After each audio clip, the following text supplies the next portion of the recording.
जय श्री राम। बहुत बहुत स्वागत करता हूं आप सभी का एक बार फिर से अपने YouTube चैनल पर। मैं पंडित आशीष शर्मा। आज के इस वीडियो में हम बात करेंगे वृषभ राशि वाले जातकों के लिए अगस्त 2022 का महीना कैसा है। यह वीडियो चंद्र राशि पर आधारित है, यानी अगर आपके पास अपनी कुंडली है, date of birth, time, place है, उसके आधार पर चंद्रमा यहाँ 2 नंबर में कुंडली में लिखा हुआ है कहीं पर भी, तो आपकी वृषभ राशि होती है। तो आप उस आधार पर इसको फॉलो करें।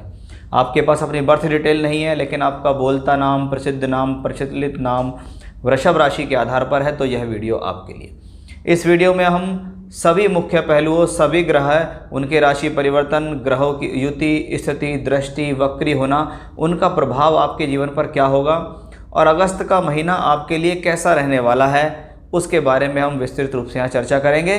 तो सबसे पहले शुरुआत करता हूँ मैं राशि के ही मालिक शुक्र से, कि वृषभ राशि जो कि एक स्थिर राशि है, पृथ्वी तत्व राशि है, यानी ऐसे जातक मेहनती होते हैं, स्थिर होते हैं, किसी चीज़ पर लंबे समय तक टिककर काम करने वाले भी होते हैं, लेकिन बहुत बार इनकी सादगी या इनके सीधेपन की वजह से लोग बाग इनका फ़ायदा भी उठा जाते हैं, यानी थोड़ा भोले किस्म के ऐसे लोग देखे जाते हैं। आपकी राशि के मालिक शुक्र हैं। शुक्र राशि से दूसरे घर के अंदर धन स्थान में अब तक गोचर कर रहे थे। उसी राशि के अंदर राशि का मालिक अगर धन स्थान में जाता है तो कहीं ना कहीं आपके द्वारा किए गए एफर्ट्स जो है वो धन में परिवर्तित होते हैं, आपको पैसा मिलता है। 6 अगस्त को इसका राशि परिवर्तन हो जाएगा, यानी महीने की शुरुआत चलते ही पहले हफ्ते में ही 6 अगस्त को इसका राशि परिवर्तन होके ये ग्रह शुक्र यहाँ से निकलकर कर्क राशि में प्रवेश कर जाएंगे। राशि का मालिक तीसरे घर में जाए तो किसी न किसी प्रकार की यात्रा का एक निमंत्रण होता है कि शुक्र अगर इस तीसरे घर में जाएगा तो ये यात्रा देने वाला होता है, यात्रा कराने वाला, यात्रा की शुरुआत, किसी प्रकार की धार्मिक यात्रा, काम को लेकर यात्रा, स्थान परिवर्तन, दूर स्थान से जुड़कर काम करने के लिए ये देखा जाता है। अब शुक्र यहाँ चंद्रमा की राशि में होंगे, कलात्मक रवैये से आपके भीतर कुछ ना कुछ एंट्री होने वाली है। कुछ नया सीखना, चाहे वो गाना गुनगुनाना हो, डांस हो, क्रिएटिविटी हो, एनिमेशन हो, साजो सजावट हो, कुछ ऐसा आपके भीतर सीखने की इच्छा जागृत होगी और इस दौरान आप उन चीज़ों को सीखने के लिए चले जाएंगे या उसमें एडमिशन ले लेंगे। वो कॉम्बिनेशन भी यहीं से आता है। तीसरा भाव किसी भी ग्रह के लिए, जैसे शुक्र यहाँ राशि का मालिक होकर तीसरे घर में गया, यानी व्यक्ति के भीतर क्रिएटिविटी बढ़ गई, मेहनत पहले के मुकाबले बढ़ जाएगी। ऐसा ग्रह आपको लगातार किसी काम के प्रति निरंतर मेहनत करा के आगे चलाएगा। और शुक्र यहाँ से बैठ के भाग्य स्थान में बैठेंगे जहाँ पर शुक्र शनि बैठे हुए हैं। इसका मतलब आपके भाग्य में प्रबलता बढ़ेगी, आप अपने सेल्फ एफर्टों से अपने भाग्य को बनाएंगे। वहीं शनि का 9वें घर में होना, क्योंकि शनि यहाँ वक्री होकर और मजबूत कंडीशंस के अंदर हैं, तो शनि और शुक्र एक दूसरे को दृष्टि देंगे। योग कारक शनि का राशि के मालिक शुक्र से एक दूसरे को दृष्टि देना, और वो भी 9वें भाव से, एक लक्ष्मी योग कहलाता है। यानी ये कॉम्बिनेशन पूरी तरीके से आपको सपोर्ट करेगा, पूरी तरीके से आपको सहयोग करेगा कि आप धन कमाएं, आपका भाग्य बने, आपके भाग्य में उछाल लाने का एक योग है, क्योंकि शनि आपके लिए योग कारक, शनि आपकी राशि के मित्र हैं। शनि त्रिकोण भाव, लक्ष्मी भाव में अपनी स्वराशि के अंदर वक्री यानी मजबूत स्थिति में चल रहे हैं, और उसको सहयोग किसका मिल रहा है? सहयोग मिल रहा है शुक्र ग्रह का, और शुक्र राशि के मालिक हैं। यानी आपकी राशि और भाग्य स्थान का संबंध कि आपका भाग्य साथ देगा।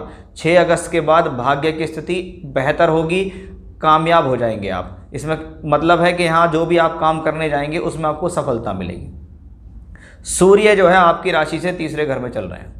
अब तीसरे घर का अंदर सूर्य अगर शूरवीरता के हिसाब से देखें, साहस के हिसाब से देखें, अपने जीवन में हिम्मत के हिसाब से देखें तो बहुत अच्छा है, लेकिन ये कॉम्बिनेशन छोटे भाई बहनों से मनमुटाव भी देखा जाता है। 17 अगस्त तक सूर्य इसी राशि में रहेंगे, चतुर्थेश होगा। अब चौथे का मालिक अगर यहाँ आता है तो व्यक्ति के घर के सुख में कमी आती है, या तो वो बाहर रह रहा है या कहीं बाहर है, वापस घर आना चाहता है, तो वापस घर वापसी के संकेत 17 अगस्त के बाद बनेंगे। किसी प्रकार के भूमि, जमीन, जायदाद से संबंधित लाभ लेने की स्थितियाँ हैं 17 अगस्त के बाद बनती दिखाई देंगी। कोई प्रॉपर्टी खरीदनी है, कोई पोजीशन लेना है, कोई एंट्री करनी है, कोई शुरुआत करनी है इस चीज़ से संबंधित, तो वो 17 अगस्त के बाद आपके लिए ज़्यादा सफल होगी, क्योंकि सूर्य यहाँ स्वराशि के होंगे।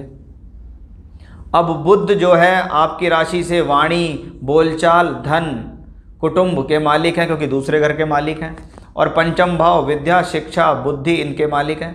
कहाँ चल रहे हैं गोचर में? केंद्र के अंदर। कि त्रिकोण का मालिक केंद्र में हो, धन का मालिक केंद्र में हो और यहाँ से बैठ के दशम भाव को दृष्टि दे। इसका मतलब ये कॉम्बिनेशन भी कहता है कि हम किसी ना किसी साधन से आपको निरंतर धन देंगे। आप जो भी प्रयास कर रहे हो उस प्रयासों में सफलता मिलेगी। आप अपने प्रयासों पर खरे उतरें, बाकी ये ग्रह अपना काम करता रहेगा। 20 अगस्त के बाद बुध का राशि परिवर्तन होगा, लेकिन ये बुध भी आपके लिए कारगर होंगे क्योंकि अब ये पंचम भाव में, त्रिकोण भाव में लक्ष्मी योग बनाकर चलेंगे, उच्चस्थ हो जाएंगे। इनके ऊपर लाभ भाव के वक्री ग्रह बृहस्पति का प्रभाव भी पंचम भाव पर रहेगा। यानी ये वो कॉम्बिनेशन है जो लक्ष्मी योग को बढ़ाने वाला है। ये वो कॉम्बिनेशन है जो धन को बढ़ाता है। कहाँ से धन आ सकता है? पंचम भाव से। आपकी बुद्धि से धन, आपकी योजनाओं से धन। अचानक शेयर मार्केट में पैसा लगाया, कोई लॉटरी खरीद ली, उससे मिल जाएगा आपको फ़ायदा। एजुकेशन के बल पर धन, कि मैंने अपनी शिक्षा करके, मैंने अपनी शिक्षा को पढ़ाई करके कुछ नौकरी प्राप्त कर ली, सिलेक्शन ले लिया, इंटरव्यू क्लियर हो गया, वो सब कॉम्बिनेशन इस बुद्ध की बदौलत ही है। तो कुल मिलाकर ये कॉम्बिनेशन बहुत अच्छा रहा। अब बृहस्पति एकादशेश होके एकादश में, लाभ का मालिक लाभ भाव में, वक्री होके योग कारक शनि से दृष्टि, और वो भी वक्री है, यानी दोहरा धन योग, कि धन का मालिक धन में है, वक्री होके मजबूत है और उसको योग कारक शनि की दृष्टि जा रही है। इसका मतलब है कि शनि इस स्थिति को बढ़ावा देने वाले होंगे। बृहस्पति उस दौरान शनि के नक्षत्र में भी होंगे, नक्षत्र में होके शनि से दृष्टि, इसका मतलब बृहस्पति के अंदर बल बढ़ रहा। लाभ की स्थिति सिक्योर है, सोर्स ऑफ इनकम लगातार आता रहेगा। अब आपकी राशि से द्वादश भाव में अगर हम देखें तो मंगल और राहु का एक योग बन रहा था अब तक, जिसको हम अंगारक योग कहे थे। इसके बारे में हमने आपको पिछली बार जानकारी पूरी तरीके से देने का प्रयास भी किया था कि ये वो कॉम्बिनेशन है कि राशि से 12th में अगर 2 मैलेफिक्स प्लैनेट हों, मंगल राहु का योग बनता हो, तो ये समय वैवाहिक जीवन के लिए अच्छा नहीं, पति पत्नी के तालमेल के लिए, रिश्ते संबंधों के लिए अच्छा नहीं, विवाह कराने में परेशानी देता है, डिस्प्यूट्स देता है, एग्रेशन को बढ़ाता है, जल्दबाजी में क्रोध दिलाता है। अब ये मंगल 10 अगस्त तक भी इसी राशि में रहेंगे, तब तक थोड़ा सावधानी बरतें। उसके बाद ये मंगल आ जाएंगे यहाँ।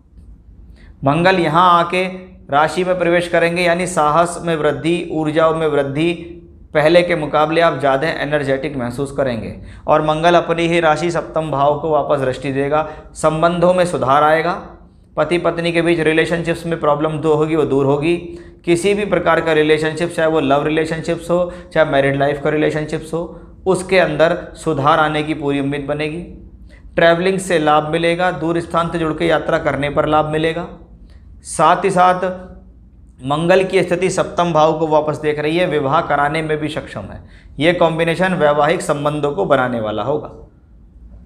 तो उस हिसाब से ये कॉम्बिनेशन 10 अगस्त के बाद बढ़िया। यानी कॉम्बिनेशंस वाइज देखो तो 6 अगस्त को शुक्र का परिवर्तन, फिर 17 अगस्त को सूर्य का, 20 अगस्त को बुध का और 10 अगस्त को मंगल का। लगातार ग्रहों का परिवर्तन आपके फेवर में है। यानी वृषभ राशि वालों के लिए जो कॉम्बिनेशंस हैं ये अपने आप में बहुत मजबूत दिखाई दे रहा है, इसमें कोई भी संदेह नहीं है। ये महीना आपको स्टेप बाय स्टेप तरक्की की तरफ ले जाता दिखाई दे रहा है। गोचरीय ग्रहों की स्थिति आपको मजबूती देती दिखाई दे रही है। अगर आपकी कुंडली के अंदर ग्रहों की स्थितियाँ बढ़िया है, आपको दशा बहुत अच्छी चल रही है, तो ये गोचर आपको 100% रिजल्ट अवश्य दे जाएगा। तो ये था मेरा आज का विषय, जहाँ मैंने आपको समझाने का प्रयास किया कि कैसा रहने वाला है वृषभ राशि के जातकों के लिए अगस्त 2022 का महीना। फिर से इसी प्रकार की जानकारी लेकर आप सभी के सामने हाजिर होऊंगा मैं। तब तक के लिए बने रहिएगा मेरे साथ। जय श्री राम।